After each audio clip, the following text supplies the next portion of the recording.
What's going on, everybody? My beautiful people out there, Happy New Year. It's 2020. We about to live it up.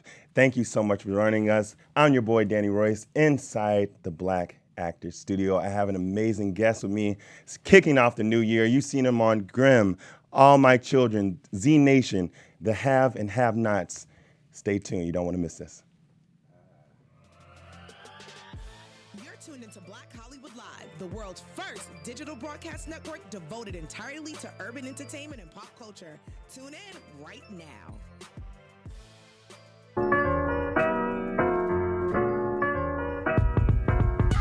What's good, everybody? Happy Thursday. Welcome inside the Black Actor Studio. I'm your host, Danny Royce. Joining me today, as I said before, is an incredible actor. He's a great artist. He has really stolen the TV screen, especially on our all-beloved Tyler Perry shows. You've seen him on The Have and Have Nots.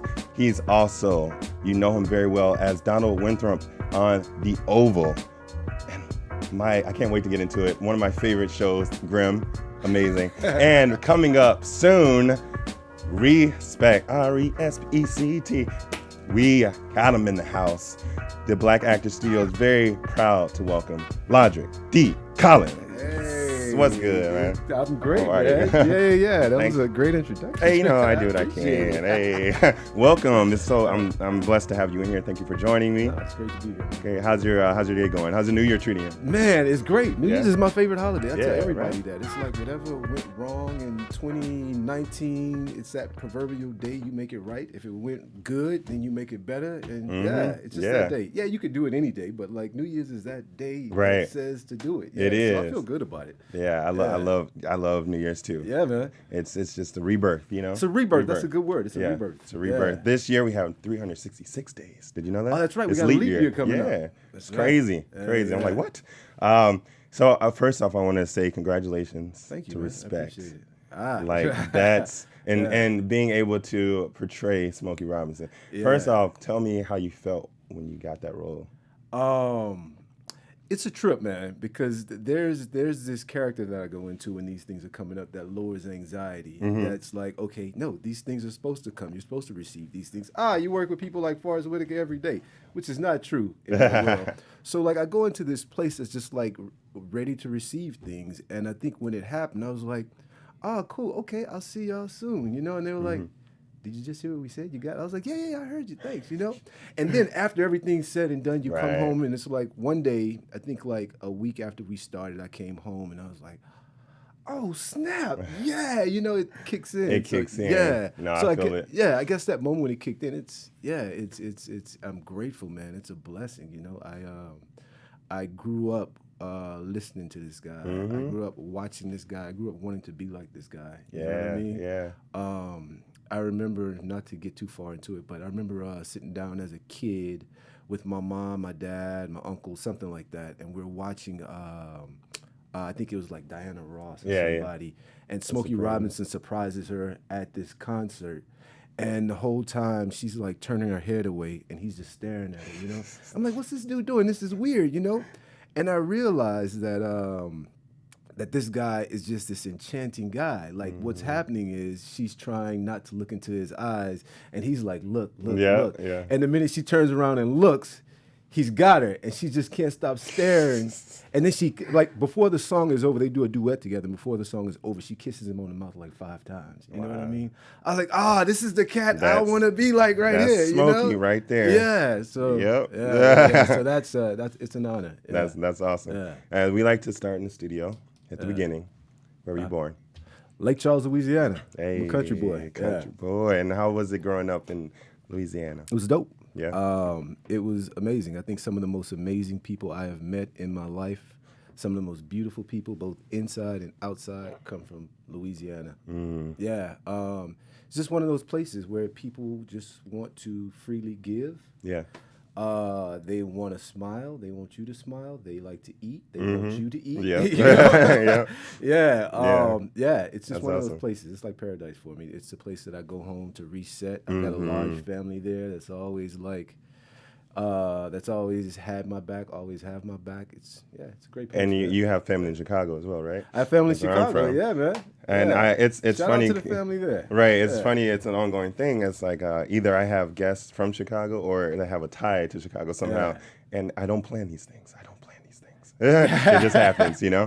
But how was your family dynamics growing up? Family dynamics was great. I loved it when the family from Chicago came. No, Hey. they loved coming down. Right, because of course. They would come down and we'd wake up in the morning like, what are we doing? I'm like, what do you mean, what are we doing? They're like, let's go fishing, let's go crabbing. And, you know, my dad's one of those people where he's like, oh, your family from Chicago's coming down, so be prepared to wake up at 3 o'clock in the morning one day. And we'll plan a crabbing trip. And, you know, and they loved it. Like, at some point, we got tired of it. But the family from Chi-Town. You don't do that came down often up there, in yeah, Chicago. man. Yeah. Nah, growing up, it was cool. You know, Yeah. I got, I'm the middle child of 4 brothers. Yeah, my mom had 5 boys. Wow. God bless her. Bless your heart. Yeah, yeah. So it was sports, wrestling, karate, and all this, none of which we took classes in. It was all bootleg kind of like, you know, we saw on TV, so we thought we were. Right, of course. You know? Yeah, it was all of that. awesome. Emergency room, stitches, concussions, you know, 5 boys. There's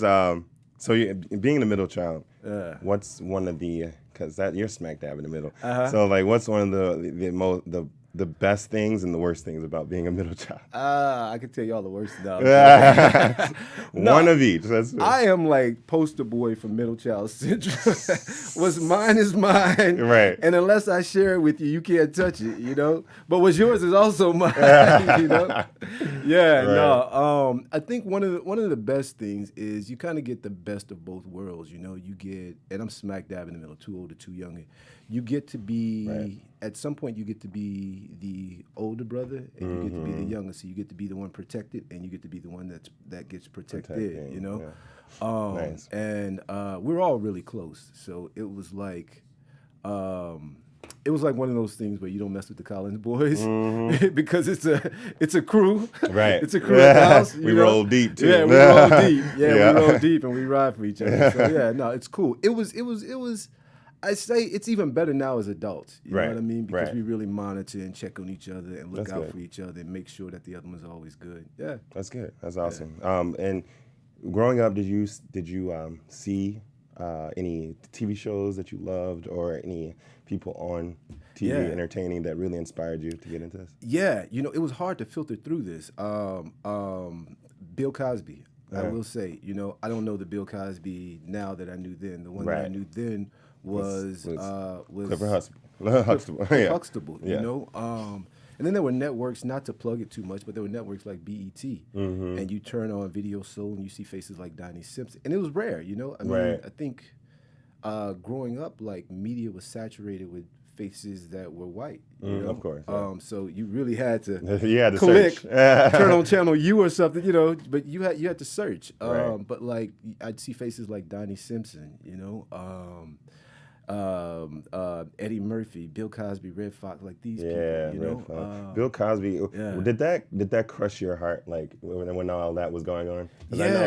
I know. I mean, just growing up and watching it. I mean, too. You know, I don't know all the truths behind it. Of I course. know like what's been put out into the media and everything, but it did, you know.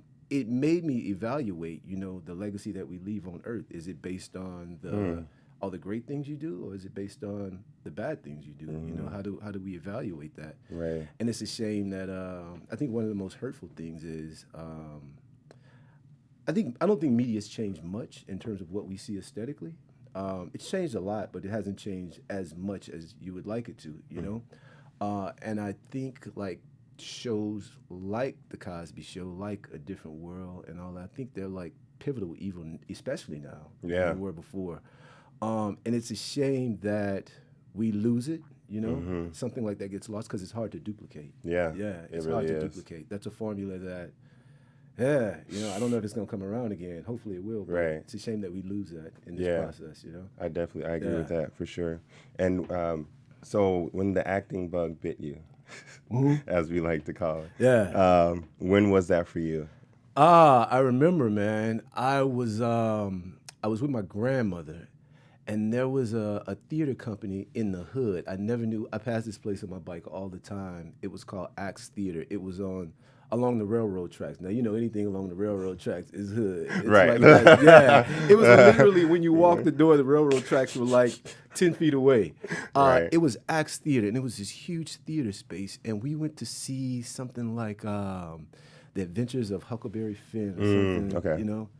And I remember she describes it as the one moment in my life where I sat still and didn't say a word. No. You know? And I just remember looking like, wow, this is like a whole fantasy and event of people that are not themselves but are like tricking my imagination. You know? Right. And I remember leaving on the way out, and I told my grandmother, like, I want to do this. I want to do what they do. And she's like, you do, baby? Well, let's get some pamphlets. And, you know, she got every pamphlet she could. And we brought it home.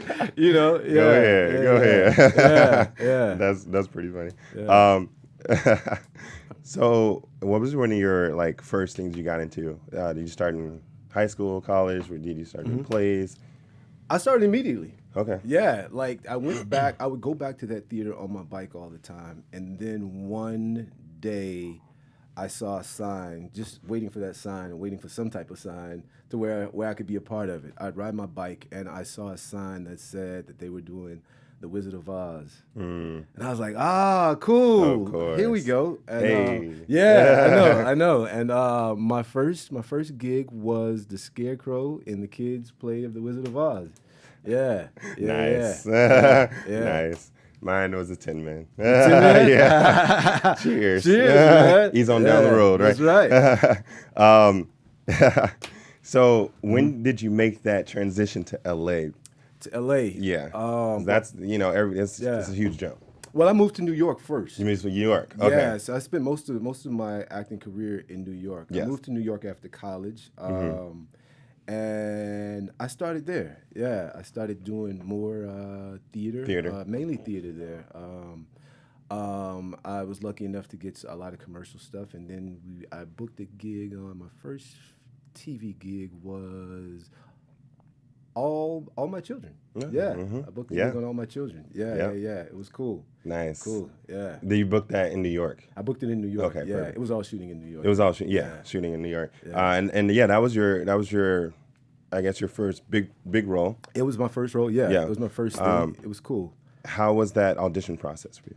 The audition process was cool. I was really green. There was a casting director. He's here now. His name's Bob Lambert. I remember he was really patient with me because I came in. My headshot was this kind of way. Green, and the resume on the back, and he's like, nah, this is what we're going to do. You're going to come back, and we're going to staple. We're going to do this because I want to turn around. I want to flip this over. And I was like, okay, cool. Yeah.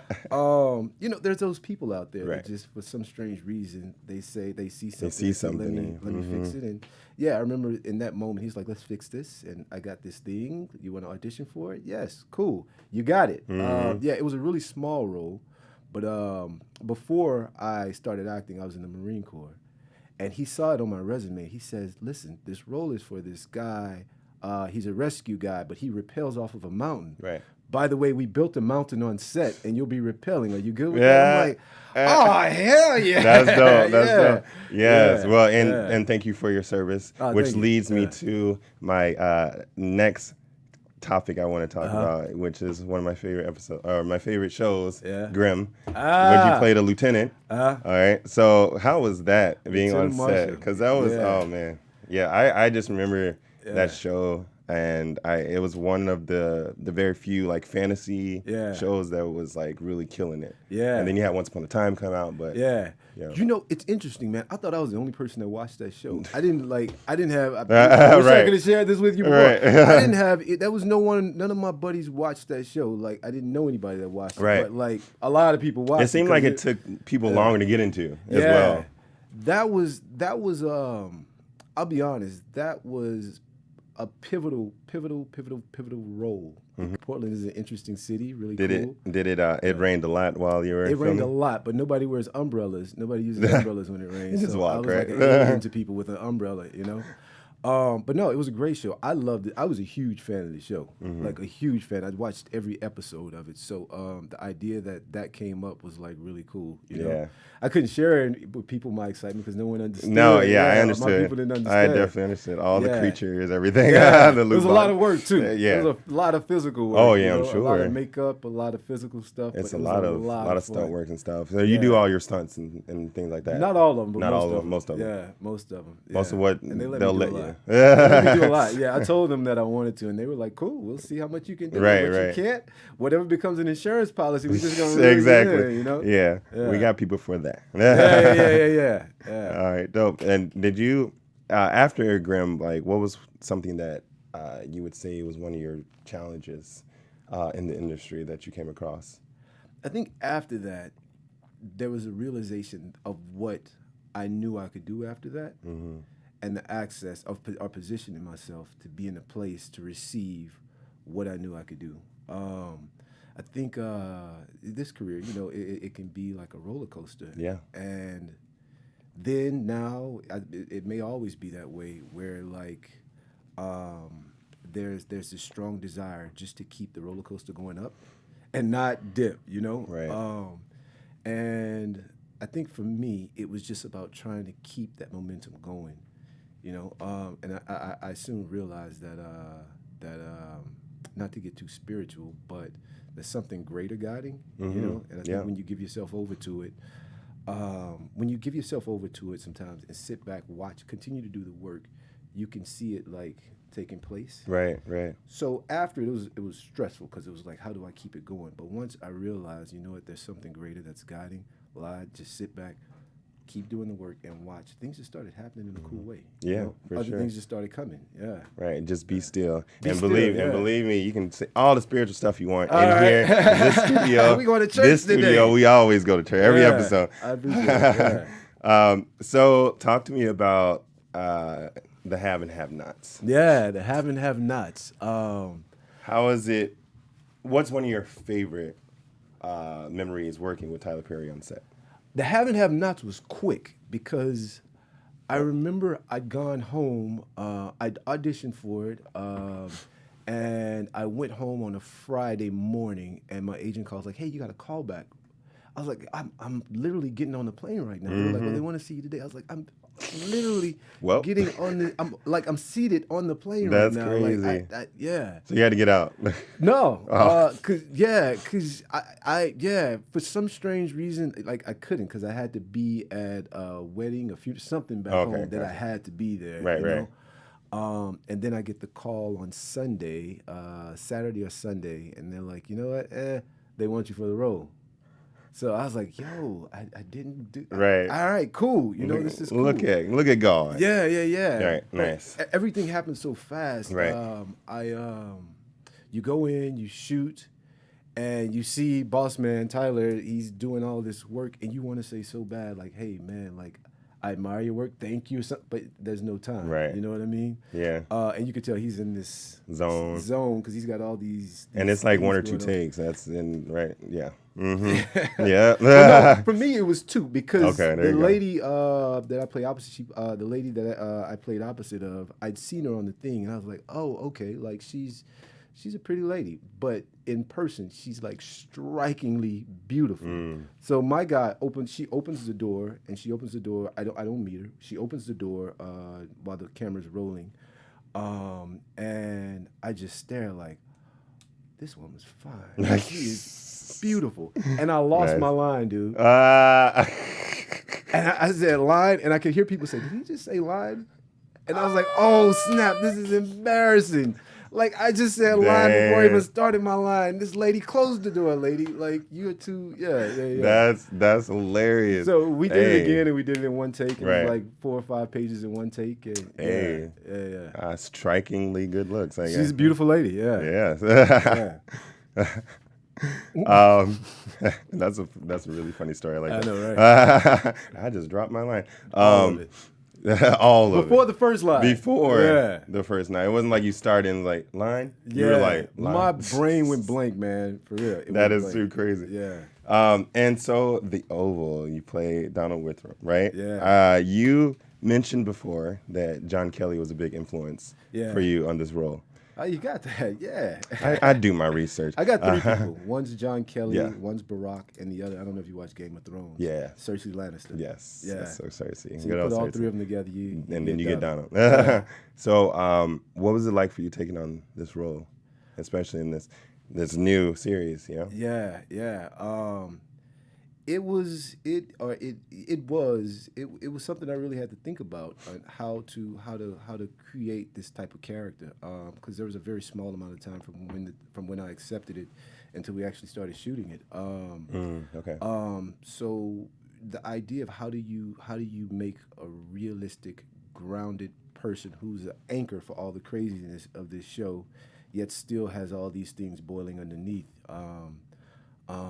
And I remember one day I was just like, okay, I said I could do. I had a breakdown. I was like, this is okay. This is like all the stuff that I've been asking for, God, universe. Like, how do you make sure you deliver? How do you make sure you give these people what they want, while at the same time fulfilling yourself? Right. And I called my brother and my sister-in-law, who gives great advice, and they were just like, dude, like, you've been doing this for a while, like, just trust that, like, you'll be fine. Just trust this and whatever, and that was it. You know? That's when I just started making my gumbo. I was like, okay, we'll put a little John Kelly, we'll put some gumbo, we'll put some Cersei, and and that was it, man. Yeah, sometimes you just need those people to just kind of push you a little bit, you know? It's like that what was it like? Is it going back to the Wizard of Oz? Like, isn't the storyline about just it's always been there or something like that? Yeah. Just trusting that this stuff is there and it's always been there, and then it's this aha moment. Yeah, that's how it was. That's dope. And I just want to take this moment to thank you again for joining us in the studio. And also thank you everyone who's watching right now. And if you would like to see the entire season 1, you can check it out on the On channel. That's www.theonchannel.com. And you can stream the whole season 1. All 21 episodes. Amazing time. And thank you so much. I want to shout out Maria Menounos and Kevin Undergirl for giving us this opportunity to bring you these amazing stories week in and week out. It's great. We in here, 2020. Lodric D. Collins, let's go. Hey. So, respect, right? Man, it's coming out soon, eh? Yeah, man. We go back next week to shoot some more. Yeah. So, how much longer do you have to shoot? Next week is going to be my last week. Your last week, okay. Yeah. And what are some of the things that you did to step into, because you're talking about putting people together and making your gumbo, right? But now you're actually stepping into the shoes of someone. So what did you do to prepare for that? I looked at every documentary I could. There's so much stuff. So much. Motown, with Smokey, with the relationship between Smokey and Aretha. It's like a slew of stuff. You get down to the brass taxes of it. Who is this guy, and what is his relationship to this woman? And then you just start researching like those little small details and how you can bring them alive.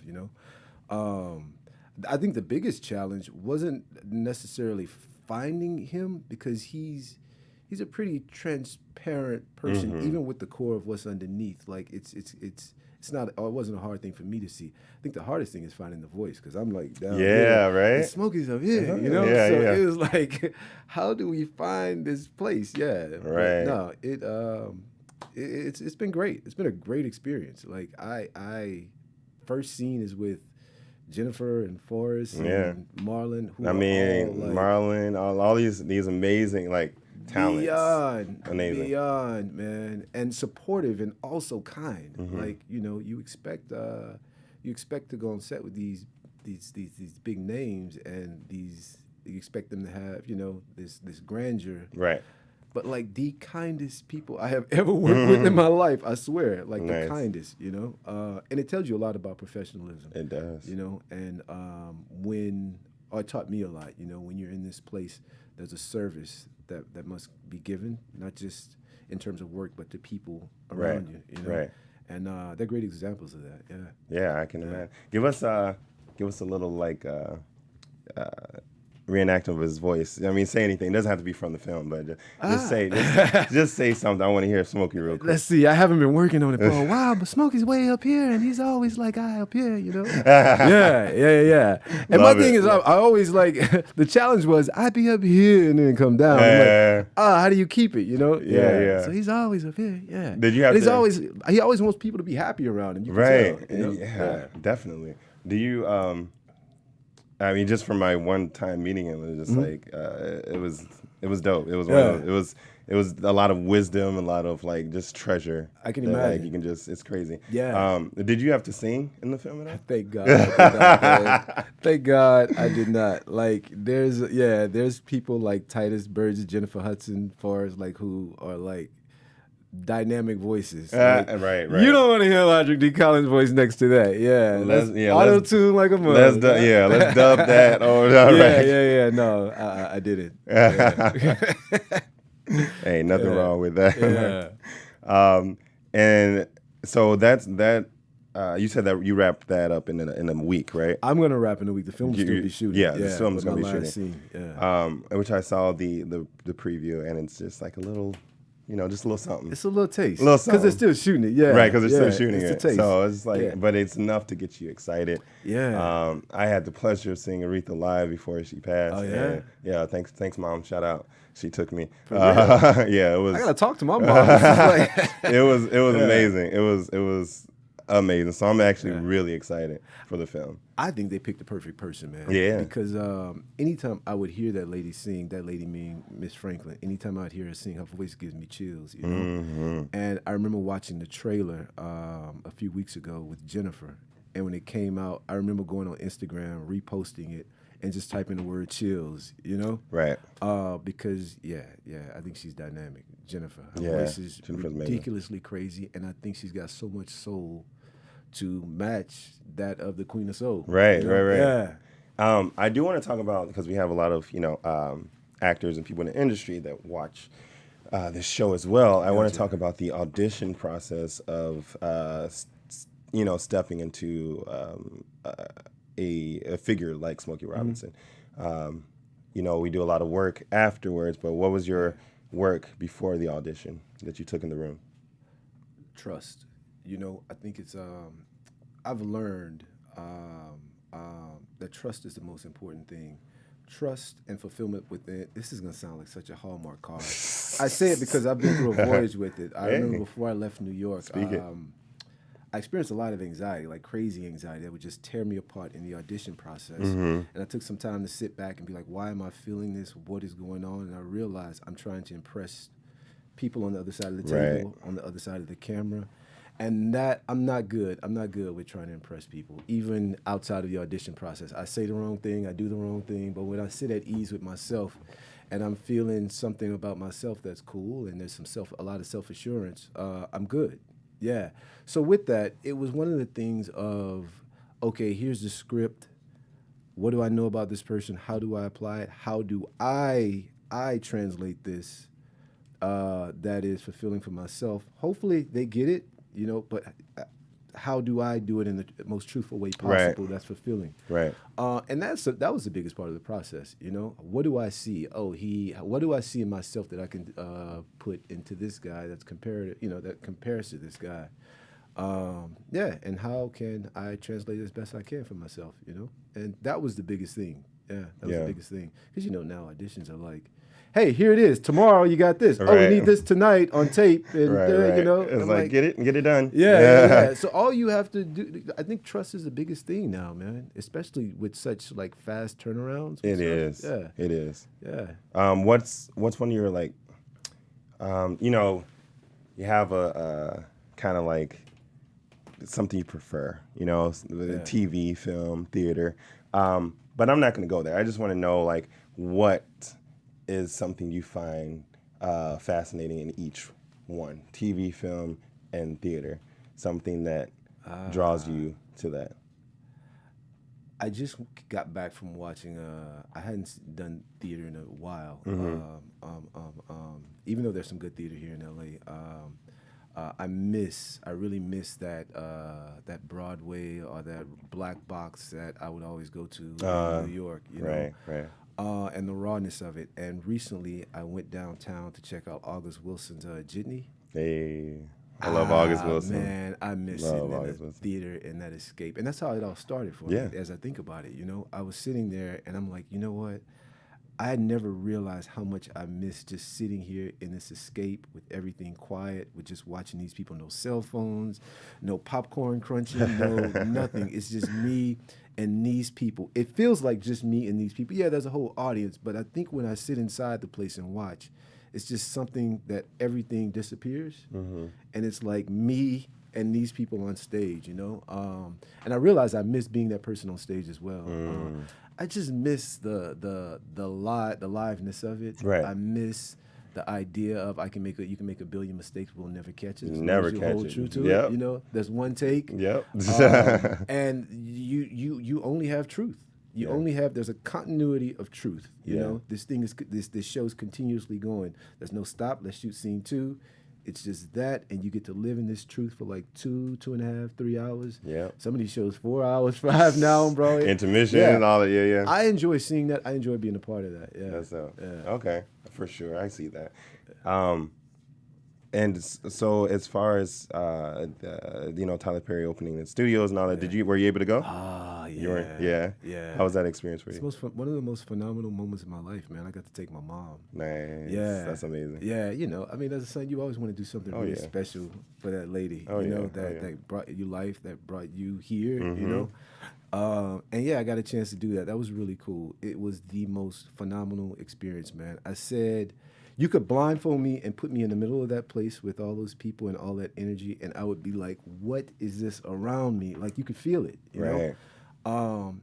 And I think it also just speaks to who Tyler is, you know what I mean? Yeah. And this isn't brown nosing or anything, but I'm serious. It really speaks to who he is and his desire to make sure that this community in which he constantly represents is taken care of. Right. Yeah, I mean, the sound stages, everything, you know, everything. You could tell it's Tyler Perry Studios, but he doesn't even just make it about the people that exist in Tyler Perry Studios, but the people that exist in this acting world, in this entertainment world, you know? And you look at it and you're like, oh, man, you know, you leave something like that, and it's kind of like, you remember watching the Oprah Winfrey's, the Legends Ball? Was that the name? Oh, yeah. The ball, I remember watching the Oprah Winfrey's Legends, Oprah Winfrey's Legends Ball. Yeah, that was crazy. No, this, like, insane. I saw that on TV. Yeah. I got to witness this in person. Yes. And it was like, I think I'm still feeling like that. Like, what, you leave something like this and you have to be better. You have to do better. And there's an obligation to give something more than what you're giving to the world. You know what I mean? Right. To other people, to yourself, whatever, you know. And I'm still trying to figure all that out. But it was amazing. That's awesome. Happy to be there. Yeah. That's awesome. And so moving forward, before we wrap up this segment of the interview, as far as the representation and inclusion in Hollywood, you know, we've come a long way, obviously. Still a long way to go, especially behind the camera. But what are some of the things that you've noticed and are very proud of in the progression? I'm really proud of what's happening right now. I mean, as an African-American man, as a person who saw a linear thing growing up as a kid in terms of media, the idea that you get to see representation in all fronts now, you know what I mean? And without judgment, without anything, that you get to see representation in all fronts. Not saying that it's that there's equality in it, but the fact that everybody gets to be represented now, I think is important, you know? And I think it's growing. And the cool thing about it is, I think there's a lot of acceptance in the growth of it all, you know? And I think it's important, you know? Yeah, for sure. I think it's important. I think if I just sit back and say, equality is me seeing more black men on TV, that's not equality, you know? Because then all I get to see is black.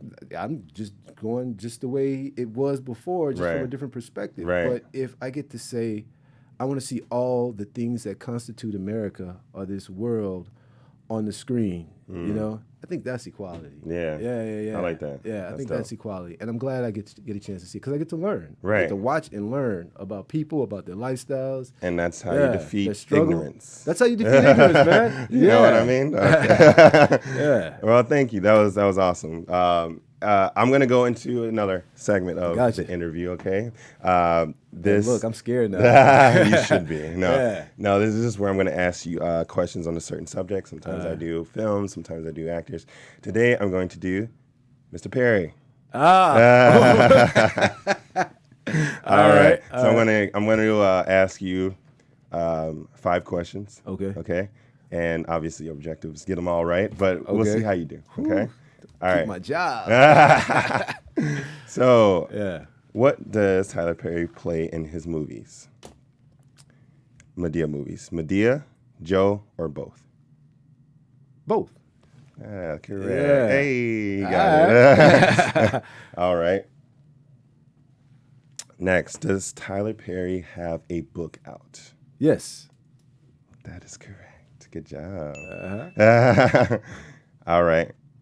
Next one. I feel like I'm on Jeopardy and I hear that ding. Right? Ding, ding, ding, ding, ding. Yeah, can we play it now? Okay. Yeah. What is his real name? Tyler Perry? That's your final answer.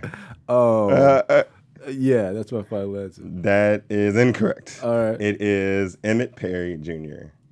Emmett is his first name. Yeah, not a lot of people know that, but that is his real name. He got a buzzer. All right. Yeah. All right. What month is his birthday? September, October, or November? Dang, that was a trick because they're all back to back. September. Is that your final answer? That's my final answer. Hey, good job. Yeah, Virgos, yeah. That's true. All right. So, in all, how many movies does Tyler Perry have out? You gotta be kidding me. For real? Not including shows, just movies. The multiple choice. Not plays either. Okay. Yes, it's multiple choice. So, 5, Okay. 8, 9, or 12? Deductive reasoning. We're taking away 5, 8, 9, or 12. It's out of 9 or 12. I'll go with 12. Hey, good job. Ah! Yeah, finished strong. Yeah. You got 4 out of 1 out. I'm sorry, 4 out of 5. You're good. Emmett. That was good. I'm Emmett. sorry. Yeah, a lot of people know that. Yeah, but yeah. It's cool. It's all right. We'll forgive you. No, you. Wait till I sit him on the side and be like, Emmett, he said that. Yeah. 90 out of 100. Come on, 90%. There you go. A student. I'm still an 8. All right, this is a part of the show. I would like to finish up with is fast questions. Okay, so the first thing that comes to mind. All right, first thing that comes to mind. Okay. Don't be thinking. All right, I get some people taking 20 minutes. Okay, my daddy used to say, "Loose lips sink ships." Let's see. Let's go. All right, here we go. What's your favorite sound? The ocean. Nice. Oh, this is easy, man. What's This is the easy one. no, it is no. Yeah. What's your least favorite sound? That new thing now that they do on Instagram where they like crumble stuff. They talk slow. ASR or something like that. Yeah, I know what you're talking about. Yeah, that is like it's like, Oof. that's weird. yeah. Are they eating food or something and they're smacking? Yeah. Yeah, oh, no. yeah. That. Yeah. No. Yeah, I got it. I know what you're talking about. Have that wake you up in the morning. Yeah. All right. What profession other than your own would you do right now? Lawyer.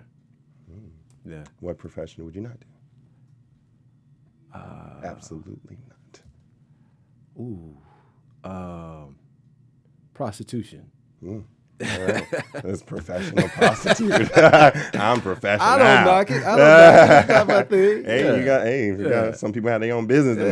I got some friends, you know. I respect them. Down Louisiana. Yeah.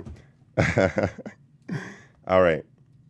What is your favorite horror movie? Quick. Oh, Nightmare on Elm Street, Freddy Krueger. Oh, yeah, okay. Freddy Krueger is the most charismatic villain that has ever existed. True. He uses the That B is word true. in every sentence, kind of like Sam Jackson used MF. That's Freddy Krueger. He started that, man. He did. Yeah. He did Hands start down. that. Yeah, that's easy. That's true. That is Yeah. true. All right. What's one flavor of Starburst would you absolutely not eat? Pineapple.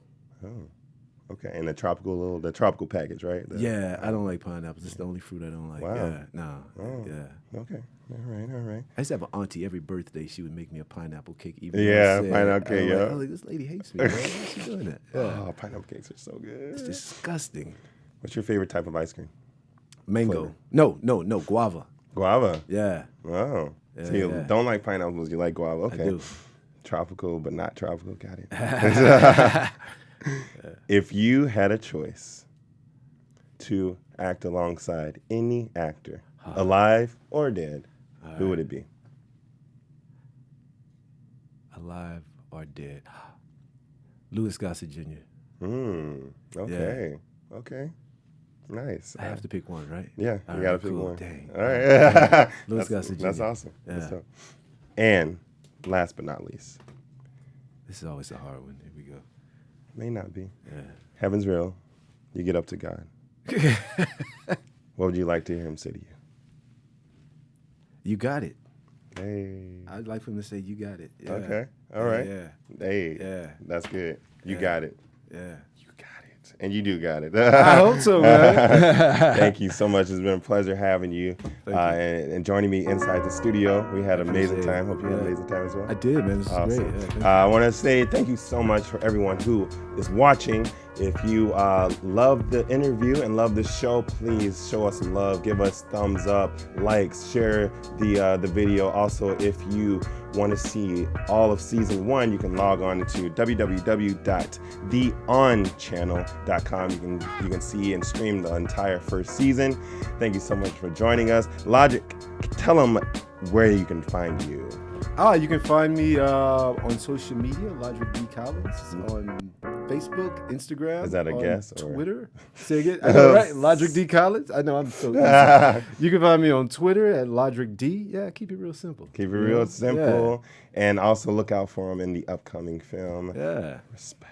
Please. I like the way you said it. Respect. Yeah, RESPECT. Let's go. And you can find me everywhere at I am Danny Royce.